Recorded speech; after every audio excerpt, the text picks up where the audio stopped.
Hello guys, it's Chum3 here doing another Beyblade discussion, this time another Gimmicks discussion for Beyblade Burst, this time on GT. So GT is definitely the strangest line in terms of how they handle it. The gimmicks are also interesting because this is also the first ever divided layer system. As you can see, we now have a chip, which gives the Beyblade characterization that it has, as well as the teeth, the weight, which is the layer's, well, weight and also impacts weight distribution, also the base, which are the bay's primary contact points, as well as the place that gimmicks are typically housed, so that's kind of the main part we're going to be focusing on for this video, but there can be exceptions. So first up, for Ace Dragon, this is just a very basic layer. There's nothing really going on with it, just meant to be a basic attacker, that's really it. However, it does come with some extra bases. You do have Rock and Grand defense and stamina bases, which they at least sell the concept of divided layers pretty well. You get one of each type of base, well, except balance. We'll get to that later, but so that way you can kind of just see how it works, switch stuff around. It's pretty cool. It's not much of a gimmick, and all these are extremely basic, but it's at least a nice touch, I would say. But beyond that, we don't really have anything else here. Next is Slash Valkyrie. Slash Valkyrie is similar. This is the big crown that we had in Beyblade Burst, where whenever we hit a new line, the base just wouldn't have gimmicks. Slash Valkyrie is no exception, there's nothing here.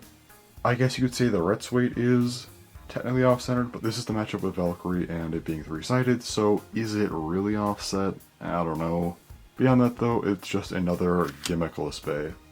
Bushin Ashura, it's gimmickless, it's a defense type, moving on. So Wizard Fafnir actually does get a bit more interesting, because this thing has rubber. You can see there are pretty large rubber points here, which is interesting, because on previous Fafnirs there was definitely not this much, definitely more on Geist than Drain, but it was still like the three main contact points. This is just a lot more. Although compared to Geist Fafnir, it does lose out on kind of the push-in gimmick that Geist had, which is unfortunate, but it at least has quite a bit more rubber, so it does sort of make up for it in a sense, but still it would have been nice to keep that. But yeah, this was technically the first gimmick we saw in Beyblade Burst GT, rubber. That's really all there is to this one, honestly. Next is Judgment Joker. This is where things start to get more interesting, because you have rubber, yet again, but this is meant to be more of an attack-oriented bay. So the rubber here actually is meant to be used offensively. I know I've heard some people say that rubber attack isn't real, which I disagree with to some extent. It may not work the exact way they talk about, but it is definitely a lot more friction, so it inherently does work differently, kind of like how you see a plastic and metal divide with contact points between generations. Rubber is not as different than that, but it is definitely still different, so yes, rubber attack isn't the same. I've heard some people say like rubber attack is the exact same as plastic, which is crazy, but it's interesting. Also, there is this little part right here inside of the base. You can kind of see there, a little bit of pink, and yeah, this thing has kind of a burst stopper, which is pretty cool. So there's definitely more put into this bay than Wizard Fafnir, and yeah, there's definitely a sign of good things to come from Beyblade Burst GT. Next is Zwei Longinus. Zwei Longinus is a cool one, because this one, you see the weight is meant to pair with the base, but also the Zwei base actually has metal, so it's not a crazy gimmick, but unlike before when you look at, like, you know, Chosets, for example, Dead Hades, that just had extra metal, which isn't that interesting because, you know, every Choset's bay had metal, but with this, the metal is now relegated to a specific part, so having it on the base actually does make it more unique. Zwei Longinus also definitely leans much further into the upper attack idea, so yeah, this thing definitely evolves Longinus pretty well, I would say. Next is Venom Diablos. Venom Diablos doesn't have a whole lot going on. The crazier part here is the driver, but with these videos I'm just doing layers. I might do drivers another time. Although the chip and weight are actually fused, it's just one big part with metal, which is pretty interesting. It's also LR. But Venom as a base is just a kind of typical balance base, and that's because it's kind of a counterpart to Dragon. Unlike Dragon having multiple different bases for different types, this just has two balance bases, but Venom is right spin, whereas Erase is left spin, so has kind of a dual spin thing going on, which is pretty cool. Now Heaven Pegasus actually gets pretty creative. I really like this gimmick a lot. So after 2 clicks, these wings will now stick out, which you could argue kind of makes the bay a bit more round, somewhat, but it's not the main thing. If you hit either side hard enough, it can actually reverse the clicks back to only one instead of two, or potentially more. It's a really, really cool gimmick. Having some kind of healing gimmick in Beyblade is always strange. We've kind of seen this before with healing spin via spin steel, technically, with things like rubber on less spin bays, but this is a very unique mechanic that heals kind of the burst gimmick, which is weird, but I do like this thing a lot. Like what it does. Again, a very unique and weird gimmick. Kind of wish we saw this expanded upon further, but we kind of don't for the most part. I don't know, maybe that's just me, but I really like having Pegasus in its gimmick. Next is Dread Bahamut. Dread Bahamut's pretty cool as well. So this also has sort of a transformative gimmick. Also, this thing has Gen. This is a weight that's actually notable in this case because Gen is rubber, not metal. Also, this is actually the final bay in Beyblade Burst to not have metal at all on its layer in stock at least. But basically it allows it to sort of click very smoothly. You can see there's not really, you probably hear there's not really any like crazy sounds when it clicks. However, the base will actually transform. You can kind of get a reverse click thing a little bit, but it's not as good, and yeah, it kind of gets stuck pretty easily. It has to be like barely moving to really work. It's not like having Pegasus, but it kind of can have that function a little bit, I guess. Though it would generally work the best in like a less spin versus less spin matchup, so it's already kind of hyper specific. But anyway, the main thing is that it sort of becomes more rounded. See, there's kind of these gaps here, and as it kind of clicks, these parts will come out, and it's meant to make this thing much, much smoother, which is pretty cool. So, nice gimmick.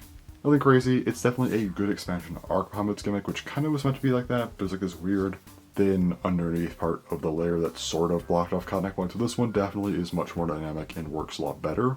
So I do think they did a good job at actually making this gimmick more interesting and expanded upon overall.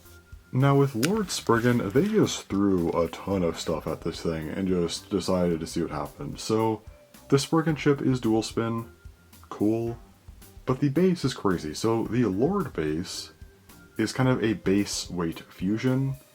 So this thing doesn't use weights, just kind of as a built-in weight. Also you do have extra metal on this thing, and also rubber. And if you take this thing apart, you can actually see inside here these little notches, which are kind of small burst stoppers, which is kind of insane, honestly. So this thing just kind of does everything. Also, Lord is LR. Yeah, Lord Spriggan is wild. This is where we really start to see gimmicks getting kind of insane, where there's just like a ton of things on one bay. We'll definitely see this when we get to Sparking, and especially DB, but this was certainly a sign of things to come. Now, Union Achilles is a strange one, because there isn't much of a gimmick on this thing, but the Union base is weird, because it has two modes, but it's not really in the traditional sense, because these kind of blue parts here are removable, but that's kind of the whole gimmick, and that's it. So now it looks like this, and that's its other mode. These parts are now just, yeah, it's weird. I don't know why it's like this. It's very weird to just have a mode where it's using this or not using it. Very strange. I think they expanded upon this better in later iterations of Achilles, but it definitely had to have a starting point, and it definitely does feel like a starting point right here. Now we get to Prime Apocalypse, and this thing, I mean, now we get to the Infinite Lock system. So we have a few Infinite Lock layers, and these are one fused piece. They're not divided like the other layers, but yeah. Whole thing with these is that they can just kind of infinitely, you know, do this and not burst.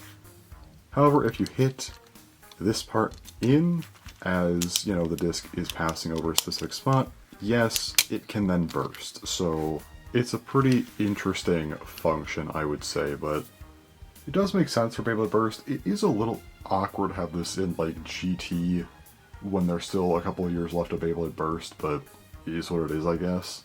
It's a pretty simple idea, but it does work well, had interesting execution. I guess you could debate how good they are, but I still liked them. And there was also one released alongside it, that being Regalia Genesis, and it's kind of the same idea.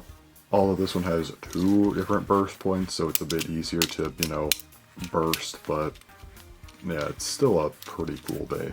So for Imperial Dragon, it's another kind of base weight fusion. For Imperial, Dragon 2 is just normal. But for Imperial, you also have kind of just some metal here. You have these rubber points underneath as well. These gold parts are kind of bound, although it's more of an awakening gimmick. Once they open, they're kind of just meant to stay open. It's very weird. Mine are just normal because I don't really want to do that. But yeah, there's a lot going on this base. Like, you literally have 3 different sections. It's very, very odd. Now, Master Diablos is really wild. So, Diablos 2 is a normal chip, although I guess it's LR, but the Master base is strange. So there's no weight for Master, but it's not like fully fused into Master because it has its own sort of custom small weight, which is this thing. Yeah, that's it. And also, yeah, this thing's flippable.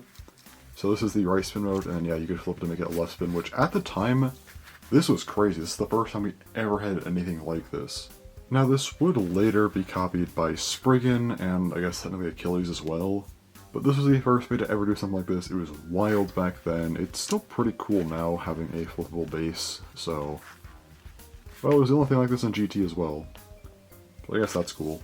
And for the last normal bay, we have Big Bang Genesis. So Big Bang Genesis is another infinite lock bay, but this bay has the Big Bang armor. So this is the special piece here that you put on an infinite lock bay. Just kind of presses on. If I could get it, it's a little bit awkward here behind the camera. Then you just kind of twist it, and looks like this. What this does is it adds some extra tension, so it's harder to actually push these points in to get a burst. I guess also add some contact points, but yeah, it's a very strange upgrade to an already strange subsystem. Yeah, GT was very, very weird. I don't really know why this exists, but it's cool. And yes, it works on the other Infinite Lock bays as well, so definitely one of the parts of all time. Well, that was the last normal bay. There are a lot of other oddities in GT, which is why I mentioned that this was a very strangely handled line. There were 2 layers that technically never really got full combos. I know there's like the random booster, gold turbo recolors, but I wouldn't entirely qualify those personally. The first one here is Poison Hydra. Poison Hydra, yeah, it's a layer. The whole gimmick of Poison here is that these segments are kind of detached from the layer overall. Kind of like a trident gimmick, although not as interesting because it's only these 4 points. These 2 small points and these 2 larger points are normal, but yeah, it's an idea. I wish that maybe the whole part was just disconnected, like with Screw Trident. Maybe it could have been crazier, but as is, it's still strange. The other layer is Knockout Odin. Again, Odin's normally again here, which is weird, but I mean it works. And then yeah, Knockout, you have kind of just some metal inside the base here, which yeah, it's very compact, but it does add some weight to it, which makes up for, having Gen. It's a cool base, but yeah, nothing too crazy for this layer. Just kind of works. Now, while those are all of the new motifs and evolutions, we're not done because we have the weird random booster prizes, starting with Cosmo Valkyrie. So yeah, these prizes would have reused motifs, but would have like a new base and then some other new part. So for Cosmo Valkyrie, you didn't actually have any other new parts other than Cosmo, but the whole thing is that the underneath here was just meant to be very round, I guess. It's not that interesting. I guess it's like good for life after death or something. I don't know. It's pretty boring. It was a very early GT release, so yeah, I wouldn't expect too much from it. Next is Flare Dragon, which really just should have been a Zeus, I'm not gonna lie, but Flare Dragon, you have these 6 metal balls, which are cool and move around. Again, it should have just been a Zeus, but it is what it is. This is what we got. It's not that interesting, but it's cool to see, more of them. Would have been crazy if we got like a Zeus later in bursts with like 8 or maybe even more. Could go up to like 16 even with how big those layers got, but yeah, Zeus was always wasted potential, unfortunately, but I guess this is at least an expanded version of the gimmick, but there's just not much to say. It's not that much crazier than Galaxy. I guess Galaxy you could almost argue had more functionality with how the metal balls moved around. This one, it's just kind of here, or, you know, moving outward, but that's really all there is to it. Still cool to look at, I guess. But after that, we get to a really, really unique bay here, which is Tact Longinus, one of the most underrated GT bays in my opinion. So Tact Longinus has these 6 red blades on the other. They kind of just move around freely, they kind of just do whatever they want, technically speaking. However, depending on what weight you use will change up how these work. This comes with the sill weight, which is actually a unique weight to Tact Longinus, which has more central weight distribution, but you still have these 2 parts coming out here on opposite sides. These press down on these red parts here, some like the inner parts, and they make it to where these parts can't really push in as much, so they move around a little bit, but it's not like that crazy. It's not like these, which have like a lot more range of motion. These are pretty stationary for the most part, but anyway. So depending on what weight you use could actually determine how Tact works. There's 9 different weights, so you technically have 9 different modes to this base because of how that works. I guess technically some of them double up like Sen and Goku, but whatever. If you were to use something like Gen, all of them could move freely, but as mentioned, something like Sen or Goku, they're all just straight out, so it's a very transformative base, which I like a lot. Really unique idea. I kind of wish they would use this more, have more involvement from the weight. I think it's a great use of a weight. So instead of just being kind of the weight distribution, it also could have some kind of interconnectivity with the base. Great idea. Kind of wish it was earlier, because we didn't really have many bays using weights after this point. I mean, I guess Knockout Odin released at the same time, so no, you literally did not have any other bays using weights after this, aside from Recolors and, I guess, Naked Spriggan. Speaking of, Naked Spriggan doesn't actually do anything at all. It's less spin. That's it. The Naked base doesn't have a gimmick. However, it is kind of sized specifically for the Paradox disc, which is meant to really pair with the base, which is cool. Kind of like a boost disc 145 gimmick, but has that disc interconnectivity, which is pretty cool, but nothing too crazy. Still a unique gimmick overall, though. And with that, we've gone through every single thing from Beyblade Burst GT, except we haven't. There are still 2 more weights to go through. So yeah, for some reason there's just 2 weights that aren't really on any mainline bays. They just exist. They're not even on the weird prize bays, but first up we have Goku. This originally released on this Slash Valkyrie Goku, the gold turbo one from the Rare Big Battle. It's basically like just a really, really heavy weight. That's the whole idea of it. And of course they locked it behind, you know, Rare Big Battle, because why wouldn't you lock like a really good part behind that?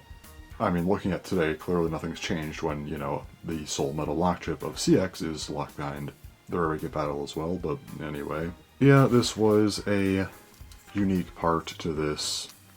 It did get re-released, but still, it was just on this for quite some time.